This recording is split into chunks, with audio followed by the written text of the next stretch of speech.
नमस्कार, आप देख रहे हैं द हिंद मीडिया। मैं आपके साथ आरिफा निशा। भारत की वित्त मंत्री निर्मला सीतारमण ने 1 फरवरी को संसद में 2026-27 बजट पेश किया। बजट सुनने के बाद ऐसा लगा अगर बजट पेश ना होता तब भी भारत विश्व गुरु बना रहता। यह बजट था तो सिर्फ धन संपत्ति वाले अमीर लोगों के लिए, इसका आम लोगों या आम जनता से कोई लेना देना नहीं था। इस बजट में गरीब लोगों के लिए कुछ नहीं था, किसानों के लिए कुछ नहीं था, युवाओं के लिए कुछ नहीं था।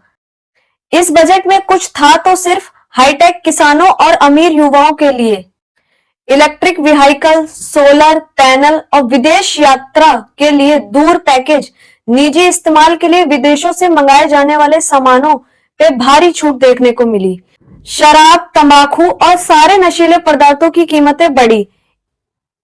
एक तरफ वित्त मंत्री रविवार के दिन बजट पेश करके इतिहास बना रही थी, वहीं उनकी बगल में बैठे भाजपा सांसद को बजट इतना बोरिंग लगा कि उनको नींद आने लगी। बजट संसद में बैठे सभी सांसदों के ऊपर से जा रहा था। लगातार 85 मिनट तक बजट चलता रहा। बजट सुनने के बाद ऐसा लगा इसमें कुछ खास तो था ही नहीं।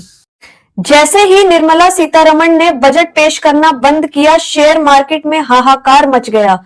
सेंसेक्स में 1300 अंकों की गिरावट आ गई। सोने चांदी की कीमतें जमीन छू गई।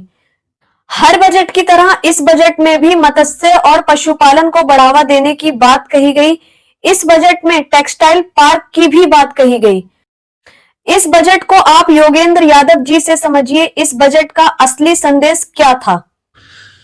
खेती किसान के लिए 2026-27 का जो बजट निर्मला सीतारमण जी ने पेश किया है, उसके बारे में एक ही बात कही जा सकती है कि दिल में तो कभी था ही नहीं, नजर से गिर चुका था और आज किसान इनकी जुबान से भी गायब हो गया है।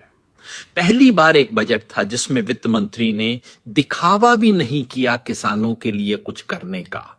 जो सामान्य घोषणाएं की जाती थी, जो नाम 5-10 बार लिया जाता था, अब वो भी उतार दिया और जिक्र हुआ किसान का तो किसके साथ?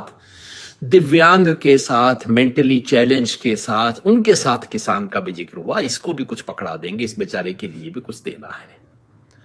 आंकड़ों की दृष्टि से देखें तो ये बजट किसान की गिरती हुई स्थिति इस सरकार में उसका द्योतक है।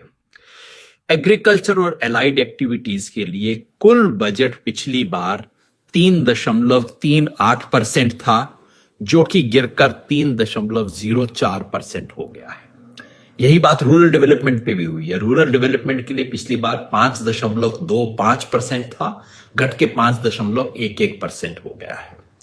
जो बड़ी घोषणा पिछली बार हुई थी, जिसपे खूब तालियां पीटी थी कि सरकार मखाना बोर्ड के लिए 100 करोड़, कॉटन के लिए कॉटन मिशन 500 करोड़, दलहन के लिए 1000 करोड़, एक और मिशन, 5 मिशन अनाउंस किए थे। पांचों मिशन पे पिछले 1 साल में 0 खर्चा किया है इस सरकार ने और अगले साल के लिए 0 प्रावधान। मतलब तालियां पिटवा ली, काम खत्म, आगे चलो। को उम्मीद थी इस बार का बजट उनके लिए कुछ नया लेकर आएगा। उन्हें उम्मीद थी इस बजट में कोई स्कॉलरशिप स्कीम की घोषणा जरूर होगी, लेकिन ऐसा कुछ नहीं हुआ। कुछ हुआ तो अमीर छात्रों के लिए। अमीर छात्रों के लिए विदेश में पढ़ाई करने पर सीसीएस टैक्स 5% से घटाकर 2% कर दिया गया। हर राज्य में गर्ल्स हॉस्टल खोलने की बात कही गई। रक्षा बजट बढ़ाया गया। 7 हाई स्पीड रेल कॉरिडोर की बात कही गई। हर बजट की तरह इस बजट में भी पशु और मत्स्य पालन पर जोर दिया गया। लगातार 85 मिनट तक बजट चलता रहा, जिसमें ऐसा कुछ खास नहीं था जिससे किसी आम इंसान का भला हो सके।